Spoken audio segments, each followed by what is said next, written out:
There are homes that get cleaned in bursts, and there are homes that barely get messy in the first place. The difference isn't energy. It isn't some heroic level of discipline. It's design. Small choices built quietly into the way a day runs. In a lot of Japanese households, clean isn't an event. It's a side effect of how little actions are arranged.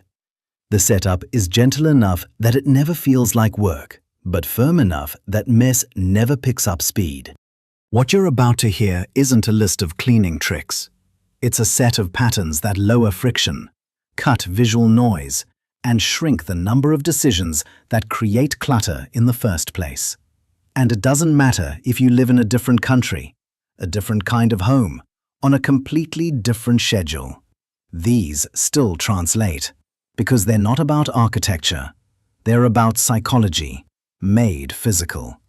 So let's walk through 10 everyday Japanese habits that quietly keep a home from falling apart. Not through intensity, but through structure. 1. The one-touch rule. In many Japanese homes, there's an unspoken expectation when an action ends, the object goes back where it lives, right away. Nobody calls that discipline. They treat it as finishing.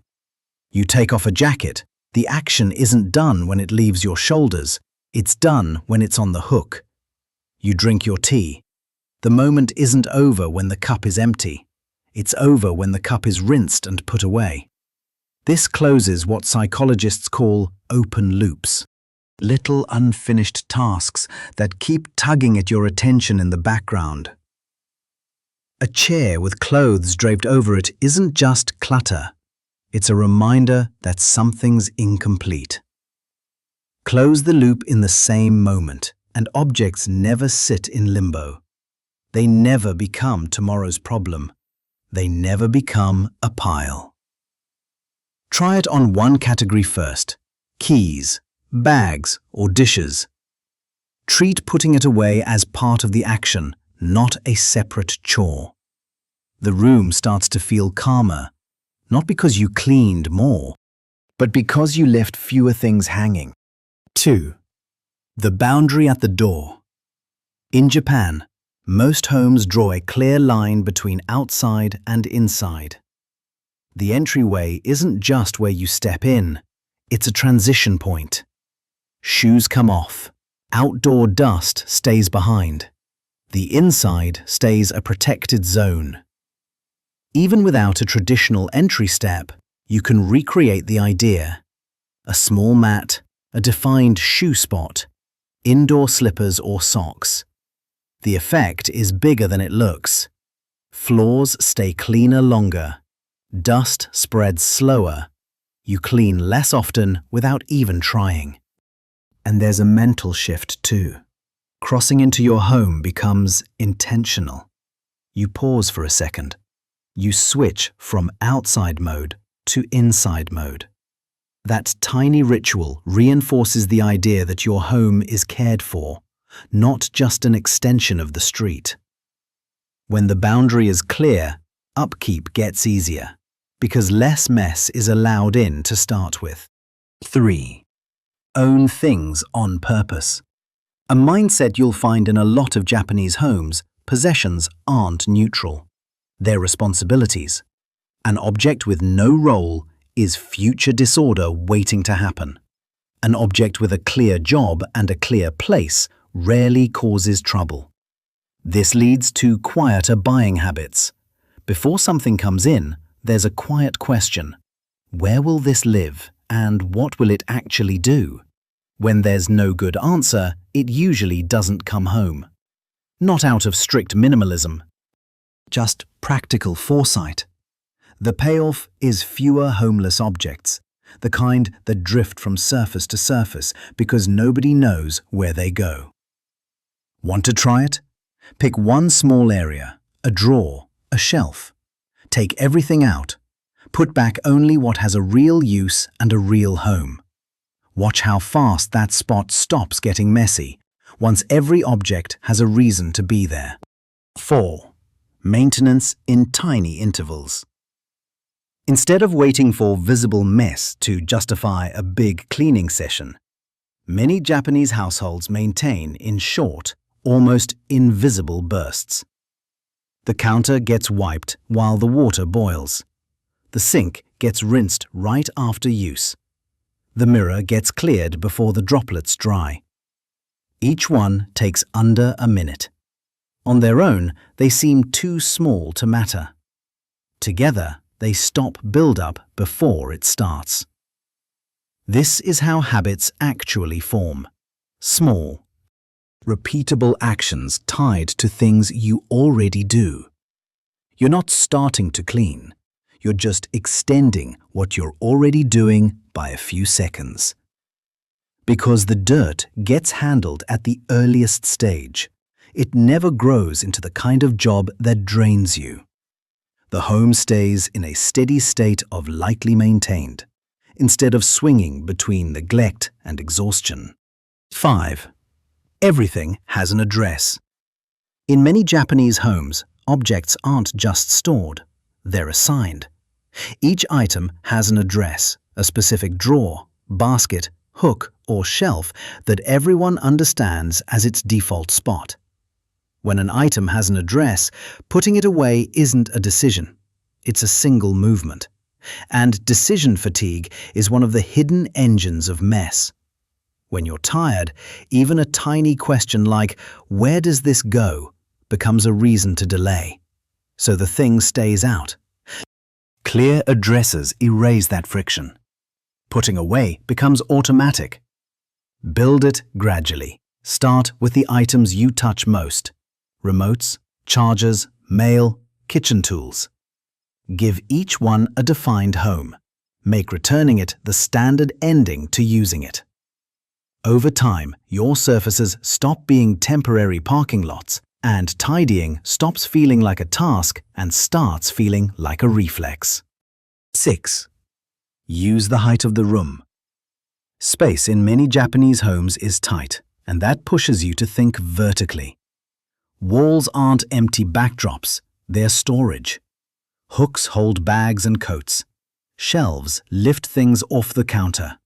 Hanging organizers keep small items visible and contained. When your belongings come off the floor and the work surfaces, two things happen. Cleaning gets easier because there's less to move, and the room feels bigger. Because the open space stays open where your eye wants to rest. Vertical storage isn't only about capacity, it's about visual order. Things that stand upright, lined up and visible, are far less likely to get forgotten and bought twice. Even a few hooks or one narrow shelf can change how a room works. The goal isn't to fill every wall, it's to take the pressure off the flat surfaces that love to collect clutter.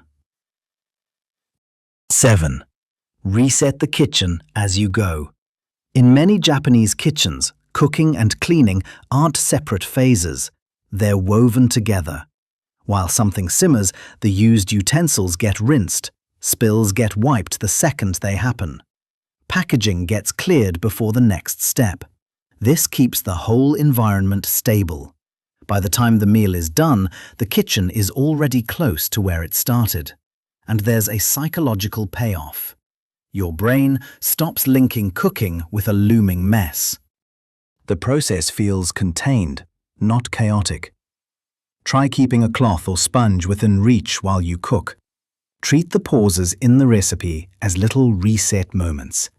The kitchen rarely hits the point where cleaning feels overwhelming because the disorder never gets time to pile up. 8. Scheduled resets, not emergency cleanups. Instead of cleaning only when things feel out of control, many Japanese households run periodic resets. These are intentional sessions where clutter gets reviewed, storage gets adjusted, hidden dust gets handled. The timing varies, monthly, seasonally, or tied to a personal milestone. What matters is that it's predictable. When resets are expected, clutter doesn't quietly build for years. It gets caught early, while it's still light. There's an emotional side too. A reset brings a sense of renewal. Letting go of what you don't use and restoring order often feels like starting fresh, even when nothing else in your life changed. Try a seasonal reset. Pick a day to go through your storage, donate what you don't use, and clean the corners you usually skip. Think of it as maintenance for the space you live in every day. 9. Protect empty surfaces. In many Japanese interiors, tables and counters are kept clear on purpose. Not because nothing is owned, because visibility is controlled. Open surfaces give your eyes a place to rest. They also make daily cleaning faster, because wiping a clear counter takes seconds. When a surface holds just a few chosen things, a plant, a lamp, a bowl, anything left out feels intentional. A random object stands out immediately, which makes it easy to correct. Test it by clearing one surface completely for a week. Put back only what you use daily or genuinely love. Notice how much more open the space feels and how little effort it takes to keep it that way. 10. Keep less, but keep well. The last habit isn't really about cutting back for its own sake. It's about alignment. Your possessions get chosen to fit your real life, not some imagined version of it. The things you use, value, or love stay. The things that linger out of guilt or a vague "might need it someday" gradually go.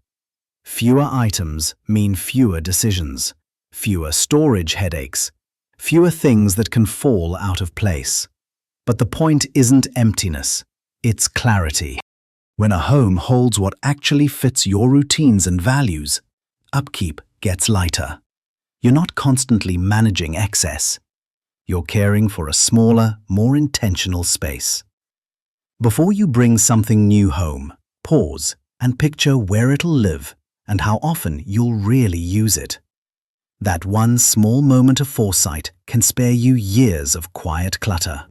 A consistently tidy home rarely comes from bursts of motivation.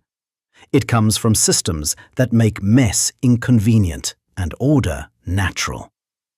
These Japanese habits show how small structural choices can shift your baseline. Less build-up, less visual noise, less mental friction. You don't have to adopt all 10 at once. Even 1 or 2 can start to change how your space behaves and how you feel moving through it. A calm home isn't an achievement, it's a pattern. Tell me in the comments which one is most like you. And if you want Japanese self-care habits that actually work, your next step is watching this video.